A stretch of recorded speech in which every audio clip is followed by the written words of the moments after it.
ডাক্তারবাবু, ডাক্তারবাবু, কি? আমার মেয়েটার তো খুব জ্বর হয়েছে, একটু দেখে দেবেন? ঠিক আছে তো। একটু ভালো করে দেখে দিন তো, একটু ভালো করে দেখুন। ঠিক আছে তো। হ্যাঁ হয়েছে। ইঞ্জেকশন দেবে না, ও ইঞ্জেকশনে ভয় পায়। দেবেন না ইঞ্জেকশন ওকে, আমার মেয়েটা খুব ভয় পায়। ওকে এমনি ওষুধ দিয়ে ভালো করে দিন না। ঠিক আছে। কি বুঝছেন?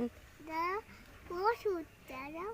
একটু থার্মোমিটার দিয়ে না কত এটা জ্বর ওষুধ, আছে বলে দিন। এই ওষুধটা খাবে প্রতিদিনে, তারপরে খাবে এটা। এইগুলো ওষুধ, এগুলো তো তোমার ডাক্তারি সরঞ্জাম, এগুলোই আমার মেয়েকে খাই দেবো? হ্যাঁ। হ্যাঁ, এ কোন ধরনের ডাক্তার? আমি গরু ডাক্তার।